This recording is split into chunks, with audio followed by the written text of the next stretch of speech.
Belgium. Once known for its charming canals, delicious chocolate, and world-renowned beer.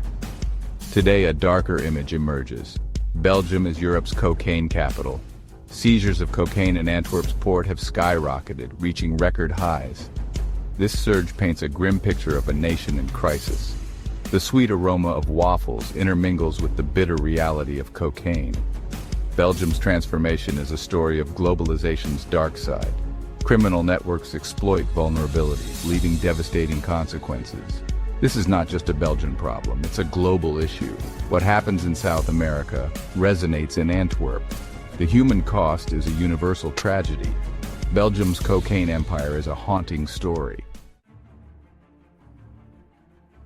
Antwerp, a bustling port city on the River Scheldt, has long been a gateway to Europe. Its strategic location and world-class infrastructure make it one of the busiest ports globally. Antwerp is now the main entry point for cocaine flooding into Europe from South America. The sheer volume of cargo makes it difficult for authorities to monitor every container. This creates a golden opportunity for criminal organizations. The port's efficiency, a source of national pride, is now exploited by drug cartels. Corrupt officials, lured by easy money, turn a blind eye, facilitating the flow of cocaine. Antwerp's story is a cautionary tale of how vulnerabilities in global trade can be exploited. The cocaine trade in Belgium is not the work of a single criminal mastermind. It's a complex network of actors spanning continents. At the top sit powerful South American cartels. They control production and shipment across the Atlantic. Once in Antwerp, local criminal organizations take over. These groups manage distribution within Belgium and beyond. Corrupt officials are lured into this web of complicity. This intricate network makes tackling the cocaine trade a daunting task. The insidious influence of cocaine money has seeped into the fabric of Belgian society.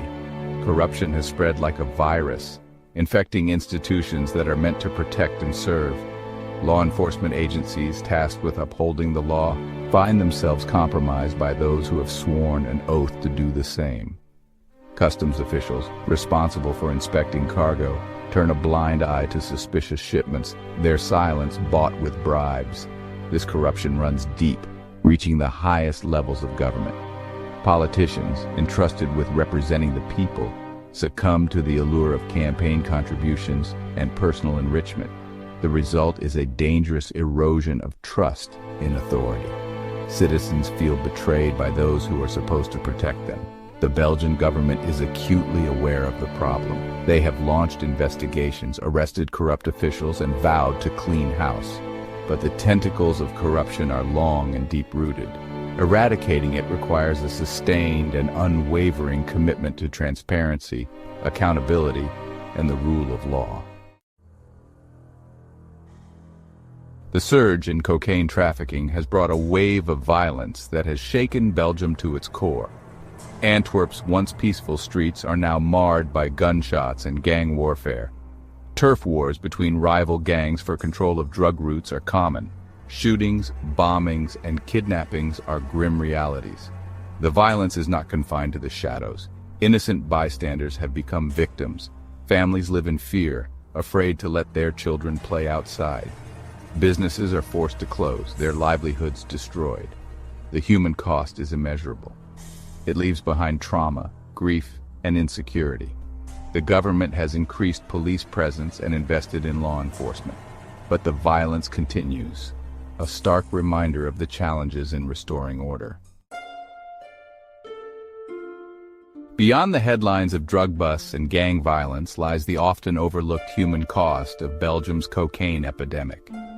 The drug, once considered a glamorous party drug, has infiltrated all levels of society. Its highly addictive nature traps users in a vicious cycle of craving and consumption. Addiction doesn't discriminate. It affects people from all walks of life: students, professionals, parents, and children. The consequences of cocaine addiction are devastating. Physical health deteriorates, mental health suffers, and relationships crumble. Families are torn apart as loved ones struggle to cope with the destructive force of addiction. The financial burden of feeding a cocaine habit can cripple individuals and families, leading to debt, poverty, and homelessness. The Belgian healthcare system is struggling to cope with the rising number of people requiring treatment for cocaine addiction. Rehabilitation centers are overwhelmed, and waiting lists are long. The human cost of this epidemic is a stark reminder that the fight against cocaine is not just about law enforcement, it's about providing support and treatment for those struggling with addiction. Belgium's cocaine crisis is not an isolated incident. It's a symptom of a much larger global problem. Cocaine production in South America is at an all-time high, fueled by a complex web of factors, including poverty, inequality, and the lack of alternative livelihoods. The demand for cocaine in Europe and other parts of the world continues to grow, creating a lucrative market for criminal organizations. This global trade is facilitated by sophisticated logistics networks, corrupt officials, and the constant adaptation of trafficking methods to evade law enforcement. The interconnectedness of the global economy means that what happens in one part of the world inevitably has ripple effects elsewhere. The fight against cocaine trafficking requires international cooperation, intelligence sharing, and a coordinated effort to address both the supply and demand sides of the problem. Section 8. Fighting back. Can Belgium stem the cocaine tide? The Belgian government is fully aware of the gravity of the cocaine crisis gripping the nation. They have stepped up efforts to combat the trade, pouring resources into law enforcement and bolstering security measures at the port of Antwerp.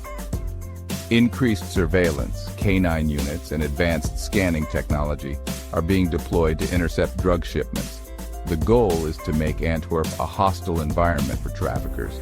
Specialized police units are targeting criminal networks, conducting raids, making arrests, and seizing assets.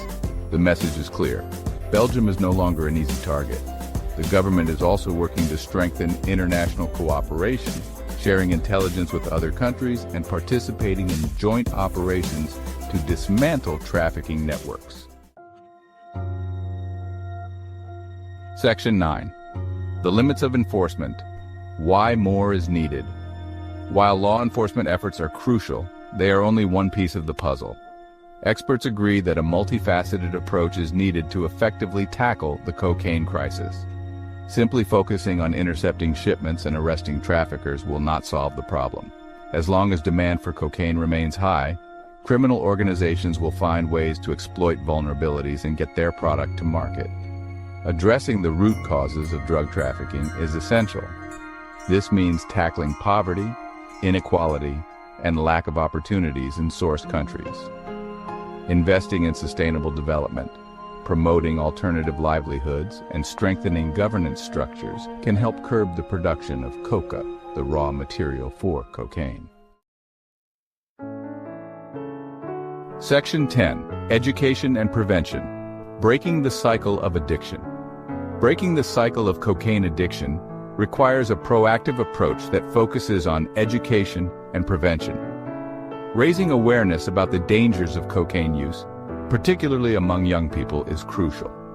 Educational programs in schools, community centers, and online can debunk myths about cocaine, highlighting the very real risks of addiction, health problems, and social consequences. Prevention efforts should target vulnerable communities, providing support and resources to individuals at risk of drug abuse. This includes addressing social and economic factors that contribute to addiction, such as poverty, unemployment, and lack of access to education and health care. Early intervention programs can help identify individuals struggling with substance abuse and provide them with the support they need to get back on track. Section 11. A collective responsibility, securing Belgium's future. The fight against cocaine trafficking and addiction is not just the responsibility of the government or law enforcement agencies. It requires a collective effort from all segments of society. Citizens, businesses, community organizations, and the media all have a role to play in creating a society that is resistant to the allure of drugs. Parents need to have open and honest conversations with their children about the dangers of drug use. Businesses can implement drug-free workplace policies and provide support for employees struggling with addiction. Community organizations can offer programs that provide alternatives to drug use, such as sports, arts, and mentorship programs. The media has a responsibility to report on the cocaine crisis responsibly, avoiding sensationalism while providing accurate information and raising awareness about the complex social and economic factors at play. Only through a united front can Belgium hope to reclaim its future from the grip of the cocaine empire.